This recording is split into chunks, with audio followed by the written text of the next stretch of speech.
Get ready with me while I explain how ICE took my husband and why we might lose everything because of it. We were at our marriage-based green card interview, which is like the last step to becoming a lawful permanent resident. We were totally expecting to walk out with a green card that day when ICE barged in the middle of our interview, took my husband, handcuffed him, and took him away.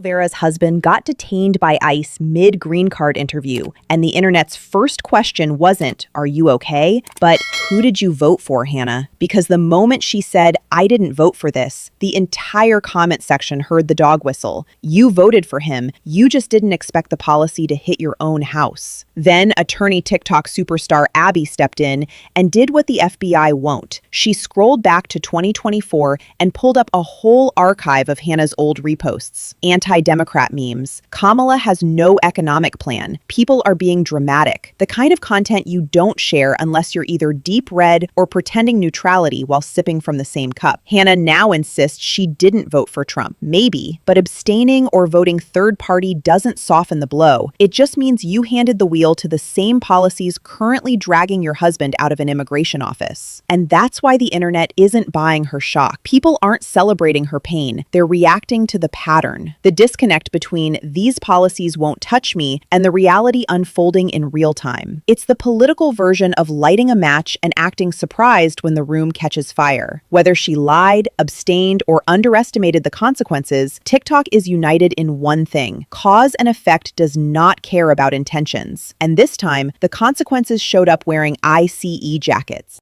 While I explain how ICE took my husband and why we might lose everything because of it. Eat these fries with me while I don't give a shit. Right, guys, welcome back to our YouTube channel. My name is Mr. J and this is Mr. J Diaspora. If you have not subscribed, please consider subscribing. We are still on our journey to 1,000 subscribers. Now let us get into the topic of the day. Now guys, it is funny how this ICE or these Trump people are making many people that voted for Trump to regret it.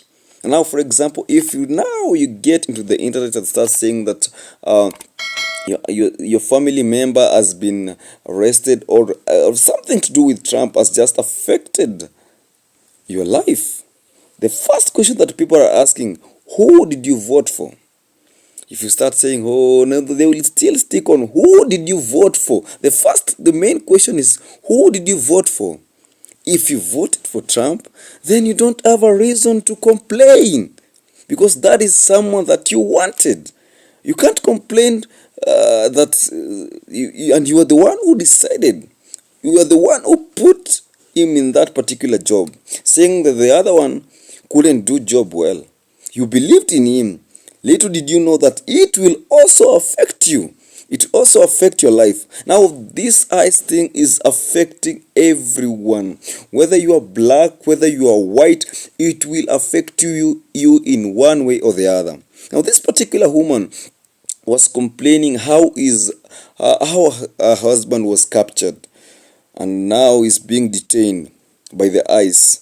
Now the people are asking him, but you voted for this. This is what you chose. This is what you decided. Why are you complaining? And this is someone that you wanted. This is someone that you felt was a good leader.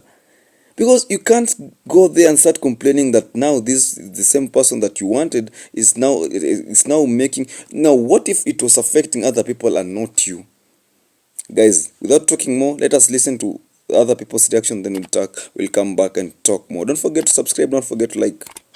We're about to move back to Minnesota, where I'm from. He was our sole source of income before he was arrested. And now I'm sitting here trying to think about how I'm going to pay for our rent and all of our bills while dealing with this disaster because they cannot tell us when he'll ever be released. I went from planning our future, starting to open up our own business, to now wondering where our next paycheck is going to come from, how I'm going to afford to live in such an expensive city. We live in San Diego, to try to fight this and get him out of custody because he doesn't deserve to be there. The thing no one's really talking about is the fact that overstaying a visa is not a crime. Right now, San Diego is taking people and putting them in deportation proceedings for overstaying their visa, whether that be a work visa or a student visa. My husband was here on student visa. And overstaying is not a crime. It is in civil court. It's a civil violation, very similar to a citizen not paying their car registration on time, not renewing our registration on time. It is not an arrestable offense for overstaying a visa. This is Hannah Silvera. And before anybody feels bad, no, she didn't vote for Kamala Harris. In fact, you only hear Trump supporters who have been affected negatively by Trump's policies that make videos like this out of pure guilt. And in the comment section, as people are telling her, who did you vote for? She says, I didn't vote for this. People who can read between the lines know that when people say, I didn't vote for this, meaning that they thought that Donald Trump would save white people and he would do better by the country. This is what I didn't vote for this means.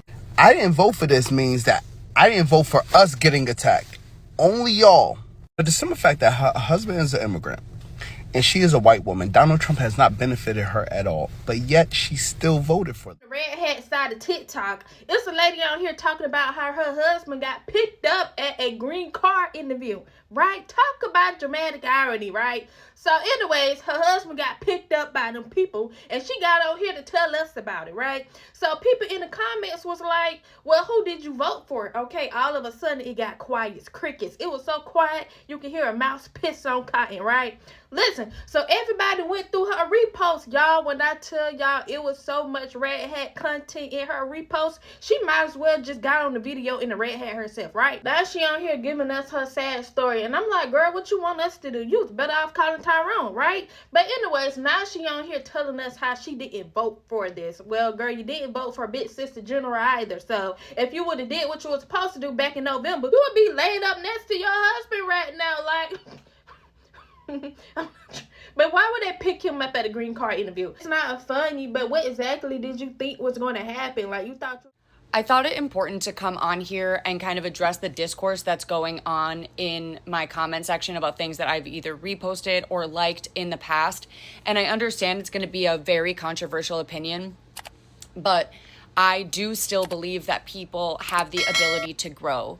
I think people have the ability to change their position on things. Growth is not linear. I haven't always been the most educated person in the room, but I fight to be educated more and more every day. If you look at all of my recent content, probably from the last year, you can obviously see which side I am on. For clarity, I did not vote for Trump. He would not have my vote. I did not vote against my own family. That is not what happened. That's not what transpired. However, if we do not believe that people can grow and people can change and people can expand their opinions, then what are we even doing trying to participate in important discussions where we sit there and try to get other people to see our perspective and change their opinions? To make it very clear, I have grown my opinion so much that I no longer would even recognize my former self.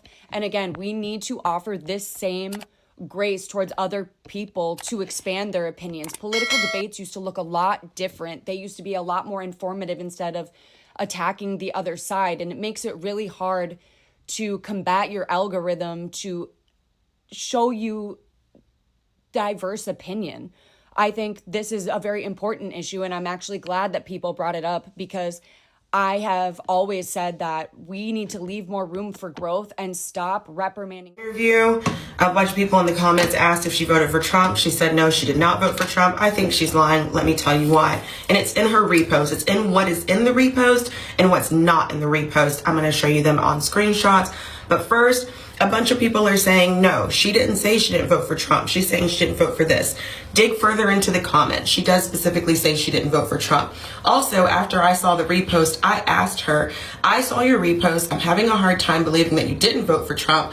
To which she responded with a picture of her at a protest. This picture has a date on it. The date is in October. So I replied, you attending a protest in October is not convincing to me that you didn't vote for Trump. There are a lot of people who are protesting who voted for Trump. So she never responded to that comment, and she may never have seen it. Also, originally when people were asking if she voted for Trump, she didn't respond. And then somebody directly was like, hey, the way that you're not answering the question about whether you voted for Trump or not is making it seem like you did vote for Trump. To which she responded, well, I was trying to take the focus from the video being about me and my husband. So that's when she finally started saying, oh, I didn't vote for Trump. Suspicious. You want people to believe stuff like this. You can't, don't be suspicious. Don't. Okay, let's get into the repost. First of all, here's Charlie Kirk. Many people might think, oh, her being sad about Charlie Kirk doesn't mean that she voted for Trump. But during this time, did she post anything about people getting detained by ICE, the cruel treatment that people are facing, the family separations? I didn't see any, and I might be wrong, but you're posting nothing about the difficulties that people are experiencing because of ICE, but you're sad about Charlie Kirk. Suspicious. She reposted this from Raw critics right after the election. In this video, he's saying Trump is not a villain, Democrats are crazy, people are just tired of the craziness. Why do you repost that if you didn't vote for Trump? Anyway, moving on. She reposted Clarkson. In this video, Clarkson's saying Kamala lost because she didn't have an economic plan and people are concerned about the economy. Why are you reposting that right after the election if you didn't vote for Trump? Next, we have Evan. Why is anybody reposting Evan? Next, we have Candace Owens. Next, we have this post from Gwen. Gwen is saying that Trump won and all the social justice warriors reacting to him winning are overreacting. Next is this repost from Sarah Bigger. This post is saying that the Democrats focus too much on social justice issues. And to be clear, I'm not... Right, welcome back, guys. Now, one thing for sure is that you can't come here and start saying that you didn't vote for this, you didn't vote for what is happening right now in America, because let's just speak the truth. Coming from the side of the truth, Trump is someone that this was not Trump's first time to be elected. This was his second time. So you guys knew this particular person, and you still gave him that power. You knew him. You knew he was going to do all these things. But maybe you saw, you didn't see that it was going to affect you in a way, in one way or the other. You are just there, oh, make America great again. Oh, make America great again. But you didn't know that it was going to affect you. Now, many Americans are complaining about that, about this. They're complaining that it is affecting them. Because when they were voting for him, they didn't know that it was going to affect them. They thought maybe it was as a particular people that they were going to be affected. Now, the visas are being cancelled every day. Whether you like it or not. I saw a family that had adopted a child in Africa. A white family that had adopted a child in Africa, Nigeria. But now, the visa for that kid has been denied. See? And maybe that particular white person, and I'm not saying that she did a bad thing, maybe she also voted for Trump. Now this is affecting all of them. You didn't care about the other person. You didn't care about who she was, what she was coming to bring. You wanted this particular person because you thought he was going to make America great. Now see what is happening right now. People are complaining each and every day. People are crying each and every day. Problems after problems. Countries are being cancelled. Right? For example, right now, many countries in Africa and all over the world have been cancelled. Their visas have been cancelled. And it's not a good thing. But you guys decided to vote for that person. And you can't stand and say that you didn't vote for this. What do you mean? That is not, you need to be accountable with your vote. With the person that you voted for. You need to be accountable with that vote. Yeah, that's what I think. Tell me what you think down there in the comment section. And of course, don't forget to subscribe. Don't also forget to like, because if you like, the YouTube algorithm will share this video more. See you in the next video. Goodbye.